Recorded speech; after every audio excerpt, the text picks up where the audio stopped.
आंनि फिसाला गेदेर इयुनसान ब्रह्मनि गोथार जुलि जादोंमोन। बे गोथार जुलियाव बर' हारिमुनि दामजु खाम सिफुंनि सायाव जयग मन्दपखौ बानायनानै सावनाय जादोंमोन। बिनि सायाव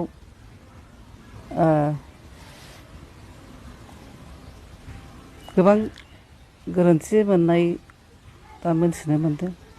बेनि थाखाय आङो गोरोन्थिनि थाखाय निमाहा बियो। खुलुमबाय। दा जोङो ससियेल मिडियायाव नुबाय थादोंमोन मोनसे जाथाय।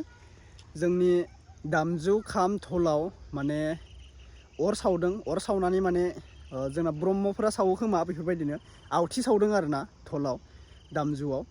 दा मोनसे हाबायाव जादों बियो, माने मोनसे हाबायाव दामजु अर सावनानै माने हाबा थिलियावनो माने हाबा फाथिदों बेफोरबायदि अर सावनानै।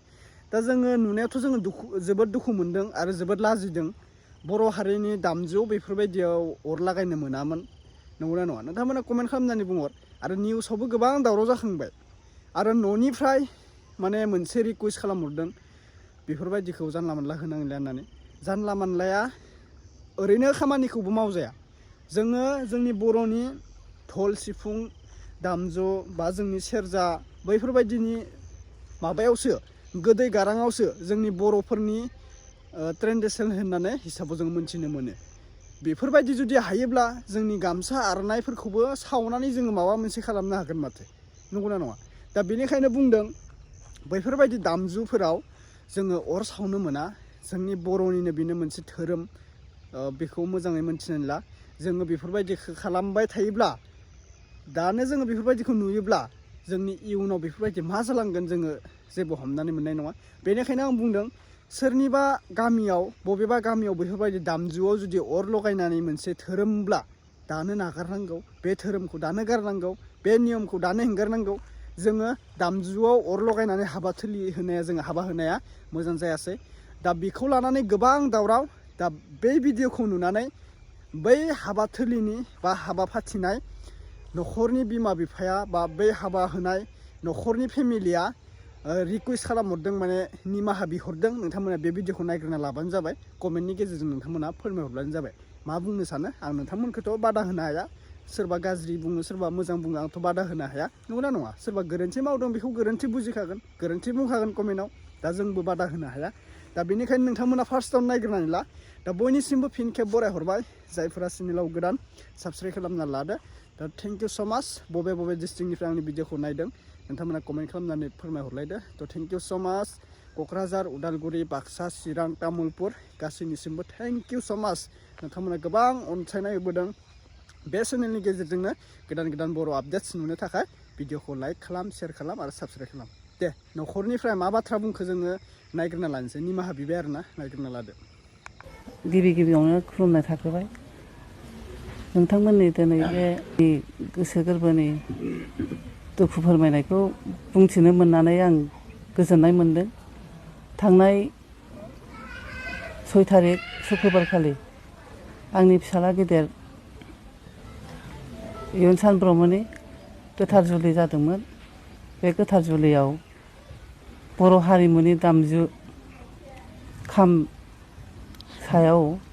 सिफुंनि सायाव जयग मन्दपखौ बानायनानै सावनाय जादोंमोन। बिनि सायाव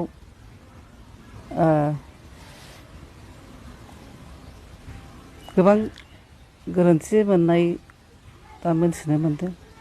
बेनि थाखाय आङो गोरोन्थिनि थाखाय निमाहा बियो। आङो दुलाराय बर' हारिमु आफाद, दुलाराय बाथौ गौथुम आफाद आरो दुलाराय ब्रह्म धोरोम आफाद आरो गासिबो बर' हारिनि मोनफ्रोमबो आफादफोरनिसिम आङो निमाहा बिनाय थाबाय आरो जाहाथे आङो दा भुल मावफ्लांदोंबाबो इयुनाव जाहाथे रावबो भुल बिदि खालामनो हाया, बेखिनिखौनो आं बुंबाय आरो। दा मन्दपखौ जे खामनि महराव बानायनानै बेयाव आवाथि सावनाय जादों, दा बेखौ नोंथांमोननि न'खरनिफ्रायनो बिथोन होनाय जादोंमोन नामा, जाय बानायग्रा बिथांमोना? बे बिथोन होनाया जाय हौवा गोदान बेनो गावनि गोसोजों बे जिनिसखौ मोजां मोननानै बानायदोंमोन। आंबो नुदोंब्लाबो जेबो अबजेक्सन खालामनाय जायाखै। जिहेथु गथ'आ गावनो मोजां मोननानै बानायदों। फुरथिनि बे गावनि गोथार जुलियाव जाहाथे गोदान सोरजिथायखौ बयबो नुथों साननानै बानायदों जानो हागौ बेहाय आं अबजेक्सन होनाय जायाखै आरो बिदि जागोन सानाखैमोन बिदि गाज्रि माबा रिउमार जागोन सानाखै बा भुल जादों सानाखै आरोखि माने गाज्रि नोजोरजों बानायनाय जादों गाज्रि नोजोरजों बानायनाय जायाखैमोन जिहेथु आंबो बाथौखौनो खुलुमो जेनेबा बर'नि धोरोमखौनो आंहाबो बाथौ मन्दिर दंखायो बे नोंथांमोननि ससियेल मिडियानिसिम आंनि खुलुमनाय साबायखर थाबाय बे बेले बेजेनि सायाव बुंनो मोननानै आं मोजांबो मोनदों मानो होनबा बे आगजुआ जाबाय जोंनि बर' हारिमुनि मोनसे दामलु मोनसे आगजु बियो मोनसे जिअ'टेक मोननाय सिक्रिटि मोननाय मोनसे आगजु जोंनि बर' हारिनि दा जों जे बे आगजुनि सायावनो जे जोङो जयग' मन्दक होनानै बानायनानै जोङो जयग' होनाय जादों गोथार जुलिखौ होनाय जादों बे जोंना भुल जादों आरोखि जों माबानायाव उनावहाय जोङो बे भाइरेल जानायाव जोङो क्रिटिसाइज खालामनानै हमदांनो मोनफिनदों आरोखि दा बे भुलनि थाखायनो आङो जे दानि भाइरेल जानाय जे दुलाराय बर' हारिमु आफाद दुलाराय बाथौ गौथुम आफाद दुलाराय ब्रह्म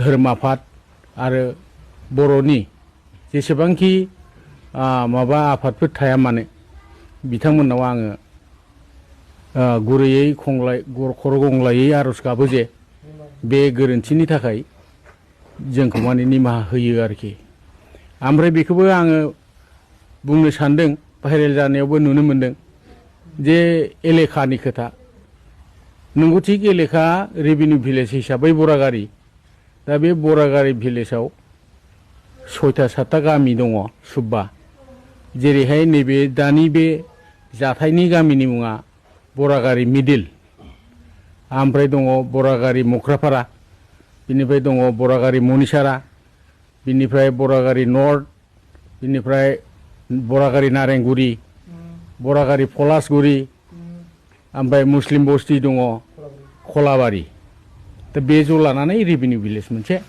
ओमफ्राय दिनैनि बे जाथाया जोंनि नैबे खन्द'आवनो मिडिल बरागारि मिडिलावनो जादों आरोखि बे जोंनि आंनि सिनायथि आंनो गावबुरा बे मिडिल बरागारिनि दा आंनि मुङा मुस्रि अनन्त ब्रह्म दा आङो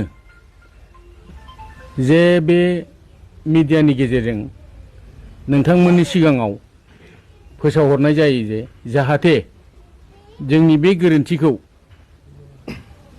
बर'फोरनि जेसेबांखि आफादफोर थाया मानो बिथांमोनहा माने जोंखौ निमाहा होयो आरोखि बे गोरोन्थिनि थाखाय आरो इयुनावबो जोङो बेखौ बिदि मावनाय नंला आरो बेखौबो बे मिडियानि गेजेरजोंनो बयखौबो जोंनि सारा बुहुमनि बर'फोरखौ मिथिहोनो सानदों जे जोंनि बे जाथायनिफ्राय जाहाथे दस्राफ्राबो मावनो आगान सुरा बे आरोखि बे जिथु गोथार जुलिनि भिडिअ गोसारनाय बे गोसारनायनि सायाव गोबाङानो कमेन्ट होदों जे न'खरनि मानसिफोरा खेल लास्लाबनो हायाखै गामियाव जिथु गोरों गोरा मानसि थायो दैदेनगिरि थायो बिथांमोना बेखौ नुनानै मानो बादा होदिया बेबायदि गोबां बाथ्रा बे बिनि सायाव माने जों गारजेनफ्रा बिसेसकरि बे मन्दप बानायनायाव नुजाहैनो हाया आरो मन्दपआबो एसे फाग जाबाय ओमफ्राय जोंना ओरैहाय बे जे जिरायसालिखौनो होन बे जानाय लोंनाय होन ओरै एसे साइडआव थादों आरोखि हिसाबै गारजेनफ्रा बांद्राय माबा खालामनो हायाखै आंनो गावबुरा हिसाबैबाबो बे मन्दपआ जोबखांनानै मोनानि बे माबायावसो नुजाफैनो मोन्दों आरोखि बिसेस आंनि खारनाव आरोखि बेबायदि जादों रिकुवेस्ट दानि जे टाइम बाय टाइम जे भाइरेल जागासिनो दङ बिभिन्न माने माबानिफ्राय संगठननिफ्राय आफादनिफ्राय जाहाथे बिथांमोनहा आरो भाइरेल खालामला बेखौ जोङो न'खरनि आरो जोंनि बरागारि समाजनि जानानै आङो खुलुमनानै निमाहा बिनाय जाबाय आरोखि दा मोनसे ससियेल मिडियायाव नैबेबो ओंखारदों जोंहा जे जयग होग्रा फुजारि पुरहित एक्सुवेलि बिथाङाबो फैनानै आसरित मोनफैदों आं बिनि सायाव बोरै माबानो जयग होनो बिदिखौ बियो रायलायदोंमोन खिन्थु बिजोंबो कन्टेक्टआ ओरैबायदि जादों मुहुर्तआवसो लेंहरनानै फैनानै जास्ट 8-10 मिनिट बिनि गेजेराव बे फैनानै नुफैनानै बेखौ गावबो आसरित मोनदों आरोखि होमबाबो टाइम गैला ओमफ्राय 8थायावनो लोगनुआबो बेखौ हमथारनांगौ बेलायाव माने न'खरनिफ्रायनो होननाय जाबाय आरोखि दे माबा दिनै सावदिनि टाइमा लुगनु जाबाय जुरिदो बे बेलायाव बियो पुरहितआबो गावबो मन्त्र मा मन्त्र रायख'खो मन्त्र रायख'नानै बन जाबनाय जादों आरोखि बेनिफ्राय आराम्भ खालामनाय जादों दा बे मिडियानि गेजेरजोंनो जा बुंनांगौ बेखौनो निमाहा बिनानै गासिबो जे बर' माहारिनि आफादफोर बिथांमोना जाहाथे निमाहा होयो बेखौ खुलुमनानै निमाहा बिनाय जाबाय आरोखि आं बे बुंनायजोंनो